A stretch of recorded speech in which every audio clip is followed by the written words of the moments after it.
ओम श्री गणेशाय नम नमस्कार बंधुगण आपण मानकु आम यूट्यूब चैनल को स्वागत। बंधुगण आजिर ए भिडियो रे आमे आपण मानकु कहबा पई जाउछु आगामी 3 दिनर स्थिति आपणकर किपरि रहिबो, केउ प्रकार ए आगामी 3 दिन को आपण प्लानिंग करिवे, ता सहित जदि आमे आपण मानकु कहबु केउ सब क्षेत्र रे आपणकु फायदा हेबो, केउ सब जिनिस रे आपणकु विशेष रूप रे सावधानता अवलंबन करबाकू पड़िबो, आपणकर लव लाइफ किपरि रहिबो, क्यारियर किपरि रहिबो, बिजनेस आउ व्यापार किपरि रहिबो एवं ता सहित स्वास्थ्यर मध्य महत्वपूर्ण इनफॉरमेशन आमे आपण मानकु देबु।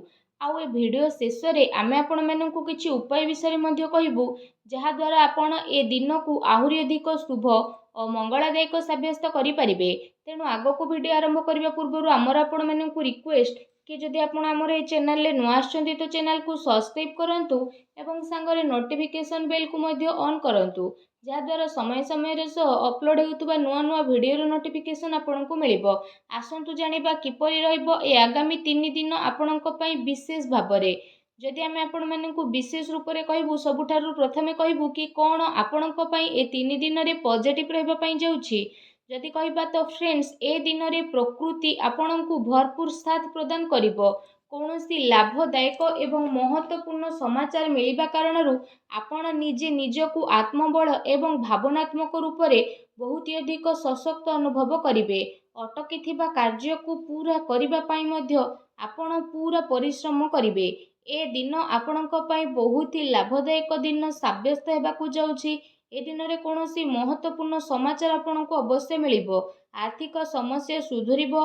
अटकी थिबा कौनसी जमी बाड़ी संबंधित कार्य रे आपणको सफलता मिलिबार जोग मध्य बनुछि। एहा द्वारा पुराणा मित्रंको द्वारा साक्षात हेबा कारणरू मन बहुत प्रसन्न रहिबो। सुख सुविधा भली जिनिस को आपण किणा किणी करिके निजर टाइम को स्पेंड करिवे। निजर प्रतिभा आ क्षमता को बुझंतु। यह द्वारा आपणको व्यक्तित्व रे आहुरी अधिक निखार देखिबाकू मिलिबो तथा समाज रे आपणकर छवि मध्य बढ़िबो। ए दिन आपणकर व्यस्तपूर्ण रहिबो, कामर अधिक बोझ रहिबो, किंतु सफलता मिलिबा द्वारा थकापण आपणको हेबो नाही एवं उत्साह मध्य आपणकर बनिकी रहिबो। घरे बंधु को आगमन द्वारा मौज मजलिस रे टाइम को स्पेंड करिवे। निजर योजना को सफल बनेकी रखिबा पई ए दिन आपणको पई बहुत ही उत्तम रहिबो। काफी लंबा टाइम रु चली आसुथुबा कौनसी प्रॉब्लम रु आपणको मुक्ति मध्य मिली जिवो, जहा पई आपण निजे निजकु चिंता मुक्त विशेष रूप रे अनुभव करिवे एवं आर्थिक मामला रे ठोस एवं महत्वपूर्ण निर्णय आपणको पई लाभदायक सिद्ध हेबो। समस्तंकर चाल आपणको सपक्षरे रहइबो एवं एहार आपण भरपूर उपयोग मध्य करिवे। आपणको भितरे कार्य प्रणाली कारणरू आपण समस्तंको प्रशंसार मध्य पात्र होई जिवो, किंतु कौनसी भी कार्य बा योजना पूर्वरु रूपरेखा अवश्य बनंतु। एहा आपणको पई बहुत ही भल रहिबो। अनेक प्रकारर सफलता ए दिन रे आपणको अवश्य ही प्राप्त हेबाकू जाउछि। ता सहित आसंतु जानिबा आपणको पई कोन ए दिन रे नेगेटिव रहिबो। निजर क्रोध एवं तरतर भली जेपरि स्वभाव रे आपण नियंत्रण रखंतु। कौनसी संबंधित बा पड़ोसी सहित वाद विवाद भली स्थिति आपणकर उत्पन्न हेबो। उचित हेबो कि निजर कार्य उपरे आपण ध्यान दियंतु। अन्यर अजथा कथा को नजर अंदाज करंतु। मन रे किछि भूल बुझामणा बा आशंका हेबार विशेष रूप रे संभावना रहिछि। निजर स्वभाव रे नियंत्रण रखंतु, कारण केबे केबे आपणकर क्रोधपूर्ण बाणी अन्य को आहत मध्य करि पारे। एहा सह संबंध रे मध्य आपणकर कटुता आसे। आय संसाधन रे आपणकर कमी आसीबो, किंतु खर्च मध्य आपणकर बढ़िबो। सेथिपाई निज बजेट अनुसार खर्च करंतु। किछि अस्वस्थता मध्य आपण अनुभव करिवे, किंतु आपणकर कॉन्फिडेंस आपणको एक्टिव बनेकी रखिबो। एहा सहित जदि कहिबा अन्य कारणरू कौनसी प्रकारर धन हानि मध्य आपणकर होई पारे। भाई भौणी सहित निजर संबंध को खराब ना हेबाकू दियंतु नाही। एहा द्वारा अकारण रे ही आपणकर चिंता उत्पन्न हेबो। कौनसी प्रतिद्वंदी जलन भावना कारणरू आपणको पई किछि नकारात्मक वातावरण मध्य अनुभव हेबो एवं किछि कथा को नै लड़ाई झगड़ा मध्य आपणकर होई पारे, किंतु टिके सावधानता आपणको प्रॉब्लम रु मुक्त मध्य प्रदान करिवो। घर बड़ वृद्धंकर अवहेला आदु करंतु नाही। केबे केबे भूल बुझामणा एवं अलस्वामी कारणरू ଆପଣଙ୍କର ବନୁଥିବା କାର୍ଯ୍ୟରେ ରୋକାବଟ ମଧ୍ୟ ଆସିପାରେ। ଏହା ସହିତ ନିଜ ବିଚାରରେ ମଧ୍ୟ ସୁଧାରତା ଆଣନ୍ତୁ। ଏହା ଆପଣଙ୍କ ପାଇଁ ବହୁତ ହି ଭଲ ରହିବ। ଆସନ୍ତୁ ଜାଣିବା ଏ ଦିନରେ ଆପଣଙ୍କର ଲଭ୍ ଲାଇଫ୍ କିପରି ରହିବ। ବୈବାହିକ ଜୀବନରେ ସାମଞ୍ଜସ୍ୟ ଆପଣଙ୍କର ରହିବ। ମନୋରଞ୍ଜନ ସମ୍ବନ୍ଧିତ କାର୍ଯ୍ୟରେ ଆପଣ ଆପଣଙ୍କ ଟାଇମ୍ ସ୍ପେଣ୍ଡ କରିବାରୁ ପରିବାରରେ ହାସ ପରିହାସ ଏବଂ ଖୁସିର ମାହୋଲ ରହିବ। ପାରିବାରିକ ବାତାବରଣ ଆପଣଙ୍କର ସୁଖଦପୂର୍ଣ୍ଣ ରହିବ। ପ୍ରେମ ସମ୍ବନ୍ଧରେ ମଧ୍ୟ ପ୍ରଗାଢ଼ତା ଆସିବ। ରୋମାଣ୍ଟିକ ମାହୋଲ ରହିବ ଏବଂ ନିକଟ ସମ୍ବନ୍ଧରେ ଡିନରରେ ଯିବାର ପ୍ରୋଗ୍ରାମ ମଧ୍ୟ ଆପଣଙ୍କର ବନୁଅଛି। କାଫି ସମୟ ପରେ ଘରୁ ବାହାରିବା ଏବଂ ଲୋକଙ୍କ ସହ ମିଶିବା ଆପଣଙ୍କୁ ଖୁସି ଏବଂ ଶାନ୍ତି ପ୍ରଦାନ କରିବ। ପାରିବାରିକ ବାତାବରଣ ଖୁସି ଭରା ରହିବ। ଘରର ସମସ୍ତ ସଦସ୍ୟ ଜଣେ ଆଉ ଜଣଙ୍କ ସହିତ ଟାଇମକୁ ସ୍ପେଣ୍ଡ କରିବେ। ବାହାର ସମ୍ବନ୍ଧୀୟଙ୍କ ସହ ସାବଧାନ ରୁହନ୍ତୁ। ଏହାଦ୍ୱାରା ମାନହାନି ହେବାର ସମ୍ଭାବନା ରହିଛି। ପରିବାରର ଗତିବିଧି ଆପଣଙ୍କ ଉପରେ ଦେଖା ମଧ୍ୟ ଯିବ। କାହିଁକି ନା କାମର ବ୍ୟସ୍ତତା ପରେ ଆପଣ ପରିବାରକୁ ଟାଇମ୍ ଦେଇପାରିବେ ନାହିଁ।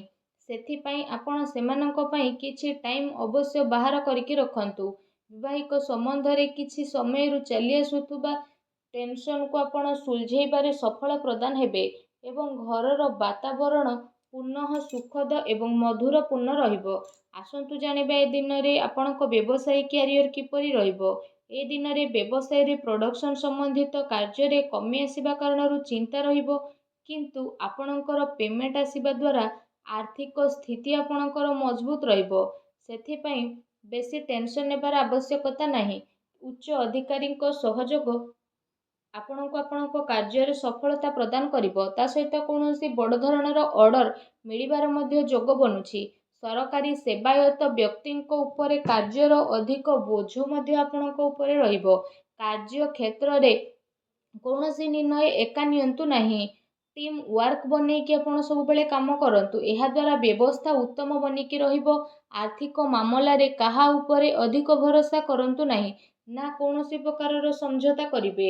ବ୍ୟବସାୟିକ କ୍ଷେତ୍ରରେ ଆପଣଙ୍କୁ ଆପଣଙ୍କର ପରିଶ୍ରମର ଅନୁରୂପ ବହୁତ ଭଲ ପରିଣାମ ମଧ୍ୟ ହାସିଲ ହେବ। ଏ ଦିନରେ ଆପଣଙ୍କୁ ଆପଣଙ୍କ ଭାଗ୍ୟର ଅଧିକ ସହଯୋଗ ମିଳିବ। ଚାକିରି ପେଶା ବ୍ୟକ୍ତି କୌଣସି ସରକାରୀ ମାମଲାରେ ଫସି ମଧ୍ୟ ପାରନ୍ତି, ତେଣୁ ସାବଧାନ ରୁହନ୍ତୁ। ବ୍ୟବସାୟିକ ପରିସ୍ଥିତି ଆପଣଙ୍କର ଅନୁକୂଳ ରହିବ। ନିଜର ପୁରା ଧ୍ୟାନ ବିଜନେସରେ କେନ୍ଦ୍ରିତ କରନ୍ତୁ। କୌଣସି ବଡ଼ ଲୋକଙ୍କର ମିଳିବାର ସମ୍ଭାବନା ମଧ୍ୟ ରହିଛି।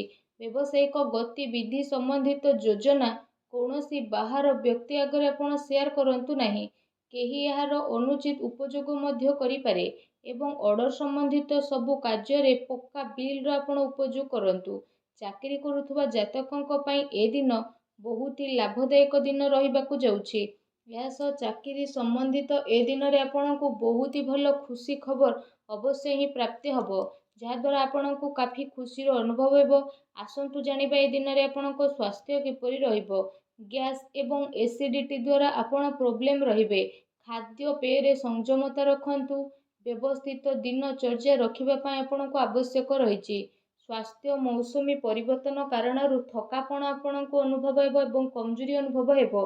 ନିଜର ଇମ୍ୟୁନିଟି ସିଷ୍ଟମକୁ ଷ୍ଟ୍ରଙ୍ଗ କରନ୍ତୁ। ତା ସହିତ ନିଜ ସ୍ୱାସ୍ଥ୍ୟକୁ ଆହୁରି ଅଧିକ ଭଲ ରଖିବା ପାଇଁ ଆପଣ ପ୍ରତ୍ୟେକ ଦିନ ଯୋଗ କରନ୍ତୁ, ବ୍ୟାୟାମ କରନ୍ତୁ ଏବଂ ସୁସ୍ଥ ରୁହନ୍ତୁ। ଆସନ୍ତୁ ଜାଣିବା ଆଜି ଆପଣଙ୍କ ପାଇଁ କ'ଣ ବିଶେଷ ଉପାୟ ରହିଛି। ଏ ଦିନରେ ଆପଣ ବିଶେଷ ରୂପରେ ସ୍ନାନ ଆଦି କରିସାରିବା ପରେ ନିଜର ଶ୍ରଦ୍ଧା ଅନୁସାରେ, ନିଜ ସାମର୍ଥ୍ୟ ଅନୁସାରେ ସବୁଜ ମୁଗର ଦାନ ଭଗବାନ ଶ୍ରୀ ଗଣେଶଙ୍କୁ ସ୍ମରଣ କରିକି କରନ୍ତୁ। ଏପରି କରିବା ଦ୍ୱାରା ଭଗବାନ ଶ୍ରୀ ଗଣେଶଙ୍କ କୃପା ପ୍ରାପ୍ତ ହେବ ଏବଂ ଆପଣଙ୍କ ଜୀବନର ସବୁ ଦୁଃଖ କଷ୍ଟ ଦୂର ହେବ, ସବୁ ବାଧାବିଘ୍ନ ମଧ୍ୟ ଦୂରେଇ ଯିବ। ଆଶା କରୁଛି ଆଜିର ଭିଡ଼ିଓଟି ଆପଣଙ୍କୁ ଭଲ ଲାଗିଥିବ। ଭିଡ଼ିଓଟି ଭଲ ଲାଗିଥିଲେ ଭିଡ଼ିଓଟିକୁ ଲାଇକ୍ କରନ୍ତୁ। ଆଉ ଯଦି ଚ୍ୟାନେଲରେ ନୂଆ ଆସିଛନ୍ତି ତ ଚ୍ୟାନେଲକୁ ସବସ୍କ୍ରାଇବ୍ ମଧ୍ୟ କରନ୍ତୁ। ଧନ୍ୟବାଦ।